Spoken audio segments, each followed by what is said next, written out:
पढ़ाई और भी मज़ेदार हो जाए जब खुद अवस्थी सर पढ़ाएं। उनसे जुड़ने के लिए उनके चैनल को सब्सक्राइब करें और बेल आइकन को दबाएं उनके लेक्चर्स को सबसे पहले देखने के लिए।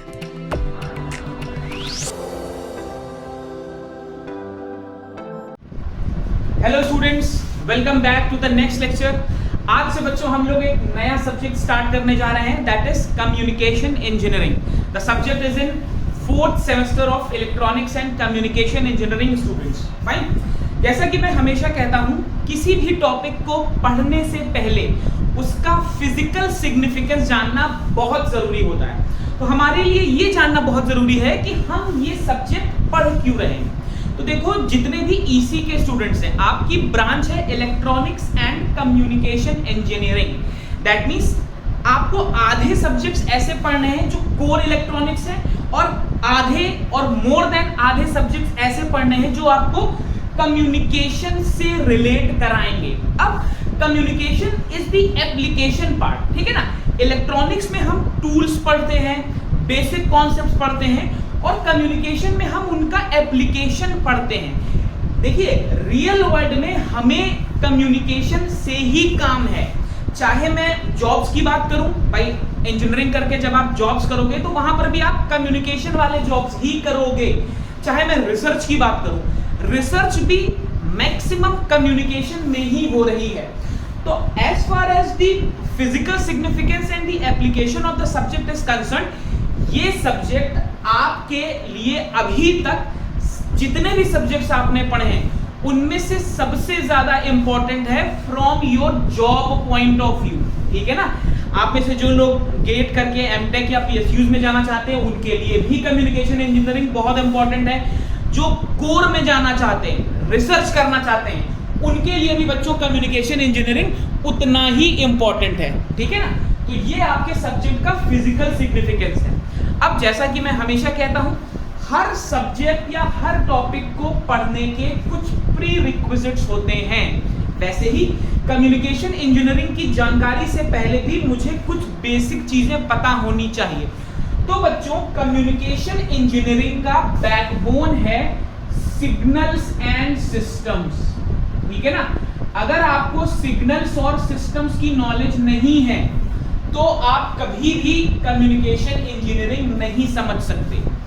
अब सिग्नल्स एंड सिस्टम और कम्युनिकेशन इंजीनियरिंग ये दोनों ही सब्जेक्ट लकीली आपके सेम सेमेस्टर में है। तो इनिशियली मैं सिग्नल्स एंड सिस्टम्स ऑलरेडी पढ़ा रहा हूं, प्लेलिस्ट में more than 10 lectures are live.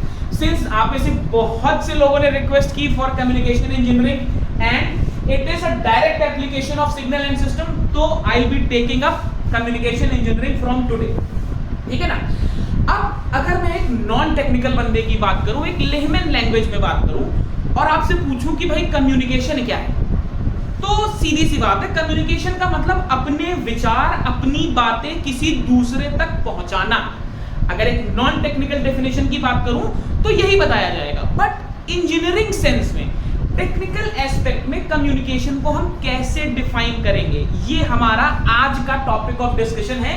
साथ ही साथ by the end of the lecture you will be able to understand and realize the basic block diagram of a communication system, and you will understand all the blocks related to that particular block diagram along with the physical significance। देखो, communication engineering चाहे analogue हो चाहे digital हो, वो अच्छी इसीलिए नहीं लगती क्योंकि पढ़ते वक्त आप उसे फिजिकल वर्ल्ड से रिलेट नहीं करा पाते। आई प्रॉमिस कि मेरे हर लेक्चर में आप जो भी पढ़ोगे मैं आपको उसका फिजिकल सिग्निफिकेंस भी बताऊंगा ताकि आप इस सब्जेक्ट को रिलेट कर पाओ, ठीक है ना। तो चलो, अगर बहुत बेसिक डेफिनेशन की बात करूं तो किसी भी कम्युनिकेशन सिस्टम में एक सेंडर होना चाहिए, मतलब जो मैसेज भेज रहा है, एक रिसीवर होना चाहिए जो मैसेज रिसीव कर रहा है, और एक चैनल होना चाहिए। चैनल यानी कि माध्यम जिसके थ्रू मैसेज सेंड हुआ और रिसीव हुआ। अब मैं आपको एक दो बहुत बेसिक से एग्जांपल्स बताता हूं। फॉर एग्जांपल, बहुत साल पहले मैसेजेस कैसे भेजे जाते थे? कबूतर के थ्रू भेजे जाते थे, आपने गाने भी सुने हैं, या पर्सन टू पर्सन मैसेज भेजे जाते थे। जगह जगह लोग होते थे, वो पुरानी मूवीज में आपने देखा है, राजा ने किसी को भेजा, उसने एक लेटर किसी को दिया, उसने किसी को दिया, एंड सो ऑन। बट जैसे जैसे रिक्वायरमेंट बढ़ी, टाइम का कंस्ट्रेंट आया, ये सभी आपके मेथड्स ऑब्सोलीट होते गए, ठीक है ना। हमें अपने सब्जेक्ट में इलेक्ट्रिकल मैसेजेस को ट्रांसमिट करना और रिसीव करना पढ़ना है। ध्यान से समझेंगे, हमें अपनी इंजीनियरिंग में जितने भी मैसेजेस का ट्रांसमिशन या रिसेप्शन पढ़ना है वो सभी इलेक्ट्रिकल मैसेजेस होंगे। मैंने अभी आपको जो एग्जांपल बताया वो नॉन इलेक्ट्रिकल मैसेज है, बट हमें इलेक्ट्रिकल मैसेजेस का ट्रांसमिशन और रिसेप्शन पढ़ना है। नॉन इलेक्ट्रिकल मैसेज का बहुत बेसिक एग्जांपल है हमारी चिट्ठियां।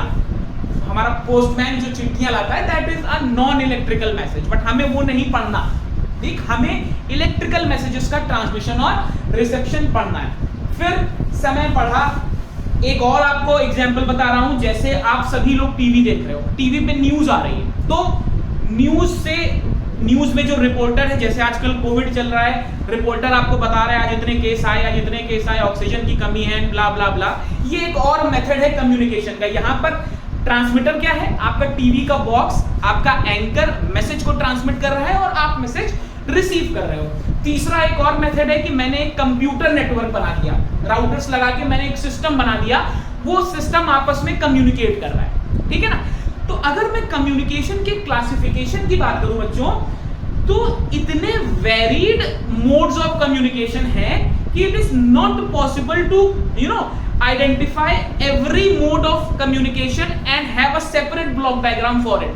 तो जब हम कम्युनिकेशन सिस्टम्स को, कम्युनिकेशन इंजीनियरिंग में उनके सिस्टम्स को क्लासिफाई करते हैं, उनको पढ़ते हैं, तो पहली चीज आपको ध्यान रखनी है कि हम जो ब्लॉक डायग्राम्स पढ़ते हैं वो बहुत बेसिक ब्लॉक डायग्राम्स होते हैं। हम केवल वो ब्लॉक्स पढ़ते हैं जो लगभग सभी में कॉमन है। देखिए, अगर मैं एक कंप्यूटर नेटवर्क के थ्रू कम्युनिकेशन कर रहा हूं तो मेरे पास राउटर्स एक एडिशनल एलिमेंट आ गया। अगर मैं सीधे टीवी से कर रहा हूं तो हो सकता है मेरे पास राउटर ना हो। अगर मैं चिट्ठी से मैसेज भेज रहा हूं तो मुझे केवल बंदे की जरूरत है, ठीक है ना। अगर मैं कबूतर से मैसेज भेज रहा हूं तो मेरे पास केवल सेंडर, रिसीवर और मीडियम है। तो हम जब ब्लॉक डायग्राम पढ़ते हैं तो हम इन सभी को कंबाइन करके वो कॉमन चीजें निकालते हैं जहां से हम सिग्नल्स को या कम्युनिकेशन सिस्टम्स को क्लासिफाई कर पाए और साथ ही साथ उनके ब्लॉक डायग्राम्स को पढ़ पाए, ठीक है ना। अब मैंने अभी आपको बताया कि हमें इलेक्ट्रिकल मैसेजेस को ही ट्रांसमिट करना सीखना है और रिसीव करना। तो बेसिकली क्या है, हम इलेक्ट्रिकल सिग्नल्स को ही ट्रांसमिट और रिसीव करना सीखेंगे अपने इस पर्टिकुलर सब्जेक्ट में। अब सिग्नल्स का क्लासिफिकेशन बहुत ब्रॉड है, हम ऑलरेडी पढ़ चुके हैं। क्लासिफिकेशन ऑफ सिग्नल्स का लेक्चर ऑलरेडी लाइव है सिग्नल्स एंड सिस्टम्स की प्लेलिस्ट पे, जिन्होंने नहीं देखा गो वॉच इट। हम अपने कम्युनिकेशन सिस्टम को कैसे क्लासिफाई करेंगे, on the basis of the signals that are transmitted. तो हम कौन सा क्लासिफिकेशन लेंगे बच्चों, हम ये क्लासिफिकेशन लेंगे, analogue signal and digital signal. देखिए, दो तरीके के सिग्नल है, एनालॉग और डिजिटल। एनालॉग का मतलब एक कंटिन्यूअस टाइम सिग्नल है जिसका एम्पलीट्यूड एक फिक्स्ड टाइम पीरियड में हर जगह एग्जिस्ट करेगा, ठीक है ना, कुछ ऐसा। दूसरा कौन सा, डिजिटल सिग्नल। अगेन मैं आपको डिस्क्रीट और डिजिटल में भी डिफरेंस समझा चुका हूं। अभी मैं डिजिटल की बात कर रहा हूं, तो डिजिटल मेरा 0 और 1 में ऑपरेट करेगा, लो हाई। डिस्क्रीट से मैं डिजिटल में आया हूंगा, ये मैंने आपको समझाया है सिग्नल्स एंड सिस्टम्स के इंट्रोडक्टरी लेक्चर में। अभी जब हम एनालॉग से डिजिटल कम्युनिकेशन में शिफ्ट होंगे तो ये मेथड भी आपको बताऊंगा, ठीक है ना। तो सिग्नल आपके एनालॉग हो सकता है और डिजिटल हो सकता है। तो based on analogue and digital signals मेरा कम्युनिकेशन सिस्टम भी दो तरीके का हो सकता है। My communication system can be of two types. It can be an analog communication system, analog communication, and it can be digital communication as well, ठीक है ना। अगर आप अपना सिलेबस देखोगे तो पहली 2 यूनिट्स आपकी एनालॉग कम्युनिकेशन की हैं। ध्यान से सिलेबस देखेंगे, पहली 2 यूनिट्स आपकी एनालॉग कम्युनिकेशन की है। तीसरी यूनिट में आप प्रोबेबिलिटी और रैंडम वेरिएबल पढ़ते हो। प्रोबेबिलिटी और रैंडम वेरिएबल एक टूल है जिससे हम एनालाइज करते हैं सिग्नल का एनर्जी या पावर या रैंडमनेस। और लास्ट की 2 यूनिट्स में आप डिजिटल कम्युनिकेशन पढ़ोगे। मतलब इस पूरे सब्जेक्ट में आपको एनालॉग भी पढ़ना है और डिजिटल भी पढ़ना है। अब एनालॉग और डिजिटल पढ़ते वक्त जो पहला क्वेश्चन आपके दिमाग में आता है कि बेहतर क्या है या पहले क्या आया। बहुत ऑब्वियस आंसर है, पहले एनालॉग कम्युनिकेशन आया। दूसरा सवाल बहुत ध्यान से इसको समझेंगे। भाई पहले अगर एनालॉग कम्युनिकेशन आया तो कोई ना कोई ऐसी प्रॉब्लम रही होगी उसमें कि मुझे डिजिटल कम्युनिकेशन की जरूरत पड़ गई। आप आजकल देख भी रहे हो, डिजिटलाइजेशन का जमाना है, हर चीज डिजिटल हो रही है। तो ऐसी क्या जरूरत पड़ गई कि मुझे डिजिटल कम्युनिकेशन पर स्विच करना पड़ा। और ये नेचर का रूल है भाई, जब एडवांस टेक्नोलॉजी आती है तो पुरानी टेक्नोलॉजी ऑब्सोलीट हो जाती है। भाई 4G आया तो आप में से कितने लोग 3G सिम यूज कर रहे हो? बहुत कम, ऑलमोस्ट जीरो। 5G आ जाएगा तो 4G ऑब्सोलीट हो जाएगा। तो भाई जब भी नई टेक्नोलॉजी आती है तो पुरानी टेक्नोलॉजी ऑब्सोलीट हो जाती है। अब अगर डिजिटल कम्युनिकेशन आ गया है तो क्या एनालॉग कम्युनिकेशन ऑब्सोलीट हो गया? अगर ऑब्सोलीट हो गया भाई तो हम इसमें पढ़ क्यों रहे हैं? बहुत वैलिड सा क्वेश्चन है।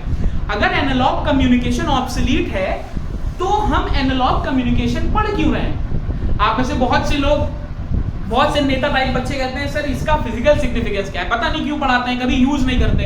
तो अभी समझेंगे क्या ये ऑब्सोलीट हो गया है, अगर हाँ तो क्यों और नहीं तो क्यों। और भाई जब मोदी जी डिजिटल इंडिया की बात कर रहे हैं तो हम एनालॉग क्यों पढ़ें? बहुत वैलिड सा क्वेश्चन है। अब आंसर समझो। डिजिटल कम्युनिकेशन एडवांटेजियस है, नो डाउट, बहुत एडवांटेजियस है। बट कुछ ऐसी प्रॉब्लम्स हैं जो अभी भी डिजिटल में हैं, और यही प्रॉब्लम्स या यही डिजिटल की डिसएडवांटेजेस हमारी एनालॉग की एडवांटेजेस हैं। जैसे मैं आपको आपके ही एक बहुत बेसिक एग्जांपल से समझाता हूं। मुझे पता नहीं आप में से कितने लोगों को याद है, बट बहुत साल पहले हम लोगों के घरों में केबल लगा होता था। एक व्हाइट कलर का या एक ब्लैक कलर का वायर आता था जिसमें एक नॉब लगता था, हमारे टीवी के पीछे लग जाता था। अब क्या है, अब हमारे यहाँ DTH कनेक्शंस हैं, टाटा स्काई, एयरटेल, XYZ, बहुत सारे कनेक्शंस हैं। अगर आप में से कुछ लोगों को याद हो या एंटीना वाला जमाना, DD मेट्रो वाला जमाना किसी को याद हो, या अपने पेरेंट्स से आप पूछोगे तो पहले कटिया का सिस्टम चलता था।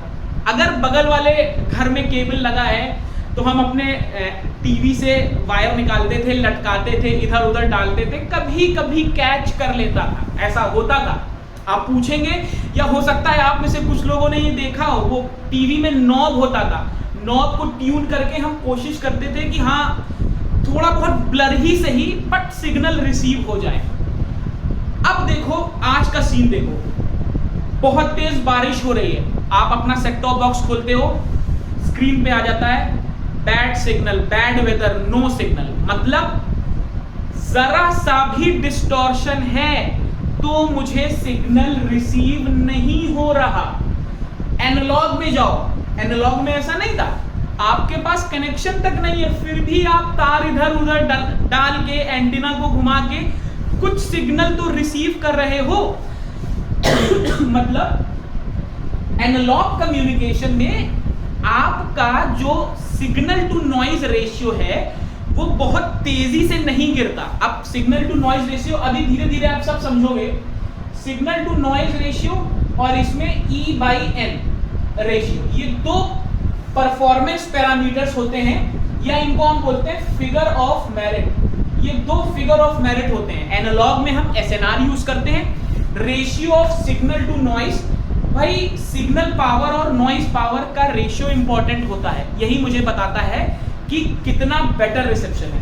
तो मैंने क्या देखा कि एनालॉग में हमारे पास पॉसिबिलिटी है कि बहुत वीक सिग्नल रिसीव हो भी सकता है, पर डिजिटल में ऐसा नहीं है। डिजिटल में अगर थ्रेशोल्ड के नीचे है तो जीरो, मतलब नो रिसेप्शन, थ्रेशोल्ड के ऊपर है तो हाई, मतलब रिसेप्शन। ठीक है ना। तो ये एक डिसएडवांटेज है डिजिटल कम्युनिकेशन का, इसको बोलते हैं non graceful degeneration of SNR। ठीक है ना। डिजिटल कम्युनिकेशन में सिग्नल टू नॉइज पावर या ईवी बाई एन नॉट बहुत नॉन ग्रेसफुली डिग्रेड होता है, मतलब एक टाइम पे वो गिर रहा है और एकदम से गिर जाएगा, ठीक है? जैसे आप एवलांचे ब्रेकडाउन में देखते हो, एकदम से ब्रेकडाउन हो जाता है, वैसे ही एसएनआर एकदम से गिर जाता है। तो ये एक डिसएडवांटेज है। यही रीजन है कि हर जगह एनालॉग कम्युनिकेशन ऑब्सोलीट नहीं हुआ है, ठीक है ना। हम अभी भी एनालॉग कम्युनिकेशन का इस्तेमाल करते हैं। हमारा सिलेबस स्टार्ट होता है एनालॉग कम्युनिकेशन से। हमें शुरुआत करनी है बच्चों एनालॉग कम्युनिकेशन से। तो सबसे पहली चीज जो हमारे लिए इंपॉर्टेंट हो जाती है वो हो जाती है कि एनालॉग कम्युनिकेशन सिस्टम को हम कैसे एनालाइज करें, या एक एनालॉग कम्युनिकेशन सिस्टम कैसा दिखता होगा, ये हमारे लिए बहुत इंपॉर्टेंट हो जाता है समझना। तो चलिए एनालाइज करते हैं एक एनालॉग कम्युनिकेशन सिस्टम के ब्लॉक डायग्राम को। अब समझो, अगर मैं बेसिक बात करूं तो मैंने आपको अभी बताया कि किसी भी कम्युनिकेशन सिस्टम में मुझे मैसेज को ट्रांसमिट करना है। तो सबसे पहली चीज मेरे पास क्या होनी चाहिए? मेरे पास होनी चाहिए इंफॉर्मेशन टू बी सेंट। ये बहुत ध्यान से देखोगे, कभी याद करने की जरूरत नहीं पड़ेगी, बिल्कुल कहानी की तरह समझ में आ जाएगा। सबसे पहले मेरे पास वो इंफॉर्मेशन होनी चाहिए जो मुझे भेजनी है, ठीक। अब कंडीशन क्या है? ये नॉन इलेक्ट्रिकल भी हो सकती है। अगर ये नॉन इलेक्ट्रिकल है, क्योंकि मुझे क्या करना है, मुझे तो भाई इलेक्ट्रिकल सिग्नल्स ही ट्रांसमिट करने हैं। तो नॉन इलेक्ट्रिकल है तो मैं यहाँ पे क्या लगा दूं? मैं एक ब्लॉक लगा दूं जिसको मैं बोलूंगा इनपुट ट्रांसड्यूसर। Input transducer. अब ट्रांसड्यूसर क्या है ये भी समझ लीजिए, ध्यान से समझेंगे।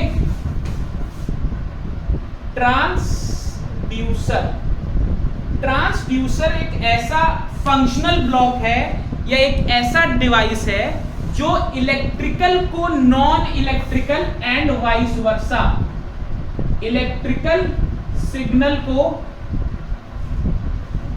या ऐसे समझो नॉन इलेक्ट्रिकल को इलेक्ट्रिकल या इलेक्ट्रिकल को नॉन इलेक्ट्रिकल कन्वर्ट कर सकता है, ठीक। तो जो पहला ब्लॉक होगा हमारा वो होगा इनपुट ट्रांसड्यूसर। इनपुट ट्रांसड्यूसर क्या करेगा? मेरे नॉन इलेक्ट्रिकल सिग्नल को, अगर मुझे यहां पर नॉन इलेक्ट्रिकल सिग्नल मिल गया इनपुट पे, तो इनपुट ट्रांसड्यूसर उसको इलेक्ट्रिकल सिग्नल में कन्वर्ट कर देगा, ठीक।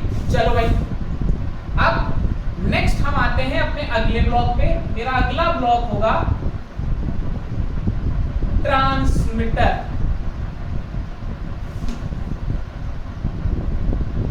अब क्वेश्चन है व्हाट इज अ ट्रांसमीटर?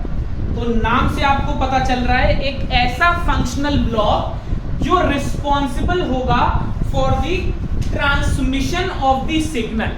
अब ये करता क्या है? इट कन्वर्ट्स या modifies the signal into transferable form. हो सकता है मेरा सिग्नल ऐसा हो जो अभी ट्रांसमिट होने या इसको ट्रांसफरेबल या ट्रांसमिटेबल फॉर्म कर सकते हैं, इसको बल्कि ट्रांसमिटेबल कर लीजिए, it is a more technical word, transmittable form. हो सकता है मेरा सिग्नल ऐसा ना हो जिसको मैं इजीली ट्रांसमिट कर सकता हूं। जैसे फॉर एग्जांपल मैं आपसे कहूं बहुत वीक सिग्नल है, अब मुझे मालूम है इतना वीक है, इतना कम एम्पलीट्यूड है और मुझे उसे बहुत दूर भेजना है, तो ऑब्वियसली नहीं जा पाएगा। बहुत जाहिर सी बात है भाई, 0.1 एम्पलीट्यूड का सिग्नल है और उसे मुझे 2 किलोमीटर भेजना है, प्रॉब्लम है। हो सकता है ना ट्रांसमिट हो पाए, पॉसिबिलिटी है। तो ये इस ब्लॉक की जिम्मेदारी है कि मैंने जो इलेक्ट्रिकल सिग्नल, भाई इस पॉइंट पे मुझे इलेक्ट्रिकल सिग्नल मिल गया, अब यहां पर मुझे इलेक्ट्रिकल सिग्नल मिल चुका है, इस पॉइंट पे मुझे बच्चों इलेक्ट्रिकल सिग्नल मिल चुका है। अब ट्रांसमीटर की जिम्मेदारी है कि इस इलेक्ट्रिकल सिग्नल को ऐसे फॉर्म में कन्वर्ट करे जो फॉर्म ट्रांसमिट हो सकता है। अब कैसे करेगा भाई? ये भी तो है, मैंने आपसे कह तो दिया बड़ा वीक सिग्नल है, भेजना है, कैसे भेजोगे? तो उसके लिए ट्रांसमीटर कुछ प्रोसेसेस का इस्तेमाल करता है जो हम आगे वाले लेक्चर्स में पढ़ेंगे, जैसे मॉड्यूलेशन हो गया, डीमॉड्यूलेशन हो गया। अभी इस सब की बात नहीं कर रहे हैं, अभी हम सिर्फ सबका फंक्शन समझ रहे हैं, ठीक है ना? चलो मान लिया मैंने कि अब ट्रांसमीटर ने सिग्नल को ऐसे फॉर्म में कन्वर्ट कर दिया है जो ट्रांसमिट हो सकता है। तो अब क्या होगा? अब मुझे क्या चाहिए? अब मेरा संदेश, अब मेरा मैसेज इस तरीके का हो चुका है जिसको मैं ट्रांसमिट कर पाऊं। अब मुझे क्या चाहिए? अब मुझे चाहिए मीडियम, मुझे चाहिए माध्यम जिसके थ्रू मैं इसको ट्रांसमिट करूं। तो मुझे क्या चाहिए बच्चों? चैनल चाहिए, मुझे चाहिए कम्युनिकेशन चैनल। कम्युनिकेशन चैनल क्या है? कम्युनिकेशन चैनल वो मीडियम है, वो माध्यम है जिसके थ्रू मैं अपने सिग्नल को ट्रांसमिट करूंगा। ठीक, ये हो गया मेरा कम्युनिकेशन चैनल। अब एक बात बताओ, सबसे सेंसिटिव एरिया क्या हुआ किसी भी कम्युनिकेशन सिस्टम का? वो हुआ आपका कम्युनिकेशन चैनल। क्यों हुआ? क्योंकि यही वो हिस्सा है जहां पर मेरे सिस्टम में नॉइज ऐड हो सकती है। अब आपके लिए ये नया शब्द है। नॉइज क्या है? नॉइज है आपकी unwanted signal, random in nature. ये एक अनवांटेड सिग्नल है जो रैंडम है नेचर में और ये डिस्टॉर्शन लाता है। डिस्टॉर्शन, डिस्टॉर्शन मतलब हुआ आपके सिग्नल को करप्ट कर देता है। इट करप्ट्स द सिग्नल, ये आपके सिग्नल को करप्ट कर देता है, ठीक है ना? वो हिस्सा है नॉइस। ठीक, अब बात करते हैं, ये नॉइस पूरी एक यूनिट है, पूरा एक टॉपिक है, हम बहुत डिटेल में इसको एनालाइज करेंगे। इसी को एनालाइज करने के लिए यूनिट 3 में हम रैंडम वेरिएबल्स भी पढ़ेंगे, ठीक है ना? वो अभी हम आगे एनालाइज करेंगे। अब व्हाट इज चैनल और कैसे मैं चैनल को क्लासिफाई कर सकता हूं? देखो, चैनल दो तरीके के हो सकते हैं। पहला तरीका क्या है? हो सकता है मेरे पास एक वायर्ड चैनल हो। वायर्ड मतलब ट्रांसमीटर और रिसीवर एक दूसरे से तारों के माध्यम से जुड़े हों, ये भी हो सकता है, ठीक है ना? ट्रांसमीटर और रिसीवर एक दूसरे से वायर्स के माध्यम से जुड़े हों, तो ये मेरा वायर्ड हो सकता है। वायर्ड को मैं लाइन चैनल बोलता हूं, ध्यान रखेंगे, ये मेरा वायर्ड हो सकता है। वायर्ड को मैं लाइन चैनल बोलता हूं, या ये मेरा वायरलेस भी हो सकता है। वायरलेस को मैं रेडियो चैनल बोलूंगा। रेडियो चैनल, जैसे आजकल आप वायरलेस कम्युनिकेशन पढ़ते हो, मोबाइल कम्युनिकेशन, ये वायरलेस है, that is through radio channels, ठीक है ना? वायर्ड कम्युनिकेशन मतलब जैसे आपने optical fibre, coaxial cable, telephonic तार, ये सब वायर से कनेक्ट कर रखे हैं, तो ये सभी चैनल्स हैं, ठीक है ना? जैसे आपका coaxial cable is a channel, your optical fibre is a channel, your air it is a wireless radio channel. भाई हम आपसे, जैसे मैं वीडियो शूट कर रहा हूं तो कोई वायर थोड़ी कनेक्टेड है मेरे मोबाइल और मेरे बीच में, ये वायरलेस ही तो रिकॉर्डिंग हो रही है, तो this is a wireless channel. ठीक, तो चैनल मुझे क्या प्रोवाइड करता है? चैनल मुझे वो मीडियम प्रोवाइड करता है जिसके थ्रू ट्रांसमीटर अपनी बात रिसीवर तक पहुंचाता है। अब एक बार चैनल ने पहुंचा दिया, अब मैं कहां पहुंच जाऊंगा? रिसीवर पे। रिसीवर का काम क्या है? ऑब्वियसली सिग्नल जो ट्रांसमिट हुआ है उसको रिसीव करना। अब यहां पर देखिए, यहां से मुझे इलेक्ट्रिकल सिग्नल कन्वर्ट होके मिला था, मैंने ट्रांसमिट किया, लेकिन यूजर को तो मैं वैसा ही सिग्नल दूंगा ना जैसा यूजर ने मुझे दिया। अगर यूजर ने मुझे नॉन इलेक्ट्रिकल सिग्नल दिया तो मैं यूजर को भी तो वापस नॉन इलेक्ट्रिकल ही करूंगा, तो मुझे क्या करना पड़ेगा? मुझे यहां पर एक आउटपुट ट्रांसड्यूसर लगाना पड़ेगा। एक मुझे आउटपुट ट्रांसड्यूसर लगाना पड़ेगा। आउटपुट ट्रांसड्यूसर से मुझे फिर से नॉन इलेक्ट्रिकल सिग्नल मिल जाएगा और फाइनली ये मेरे यूजर तक पहुंच जाएगा। ठीक है, तो ये वो कहानी है, ये वो बेसिक ब्लॉक डायग्राम है जिससे हम एनालॉग कम्युनिकेशन पढ़ते हैं। ध्यान रखेंगे, ये स्ट्रिक्टली एनालॉग कम्युनिकेशन की बात मैं कर रहा हूं, अभी मैंने डिजिटल कम्युनिकेशन की बात नहीं की। बहुत से बच्चों को ये कंफ्यूजन रहता है कि सर एनालॉग का पूछा जाए तब भी वही डायग्राम, डिजिटल का पूछा जाए तब भी वही डायग्राम। तो नहीं, अभी कोई डिजिटलाइजेशन नहीं हुआ है, अभी प्योर एनालॉग कम्युनिकेशन चल रहा है। अगर कुछ नहीं पूछा गया है, आपसे सिर्फ कहा गया है draw the block diagram of a communication system, तो यही ब्लॉक डायग्राम बनाओगे। मैंने अभी आपको 2-3 एग्जांपल दिए थे और मैंने आपको बताया था हम वो ब्लॉक्स उठाते हैं जो सभी में कॉमन है। तो ये वो ब्लॉक्स हैं जो सभी कम्युनिकेशन सिस्टम्स में कॉमन होंगे। ठीक, चलो अब सबसे इंपॉर्टेंट चीज ये है, इस पूरी कहानी में ट्रांसमिट क्या हो रहा है? ट्रांसमिट हो रहा है सिग्नल। अब अगर मैं सिग्नल के बारे में ही नहीं जानता तो मैं कैसे इस इस पूरे ब्लॉक डायग्राम का जो सोल है वो है सिग्नल ट्रांसमिशन। अगर मैं सिग्नल ट्रांसमिशन ही नहीं जान पाया या सिग्नल ट्रांसमिशन ही नहीं एनालाइज कर पाया तो बेकार है ये ब्लॉक डायग्राम पढ़ना, किसी मतलब का नहीं है। अच्छा, ये कैसे पढ़ूंगा? अब इसके लिए अगेन अगर आप अपना सिलेबस देखोगे तो आपके सिलेबस का पहला टॉपिक है review of signal and system. तो रिव्यू सिग्नल एंड सिस्टम का मैं आपको करा चुका हूं, पहली यूनिट सिग्नल्स एंड सिस्टम की खत्म हो चुकी है। प्लेलिस्ट पे जाइए सिग्नल्स एंड सिस्टम्स की, सारे वीडियोस देखिए, आपका कम्युनिकेशन इंजीनियरिंग का यूनिट 1 का पहला टॉपिक खत्म है। दूसरा टॉपिक है frequency domain representation of signals. अब यहीं पर सारा कैच है, यहीं पर इस ब्लॉक डायग्राम की बैक स्टोरी है। ठीक है ना, इसके पीछे जो हो रहा है वो मैं देखूंगा कैसे, ये मुझे सेकंड टॉपिक बताएगा आपके सिलेबस का, that is the frequency domain representation of signals. तो वो हम अगले लेक्चर में करेंगे।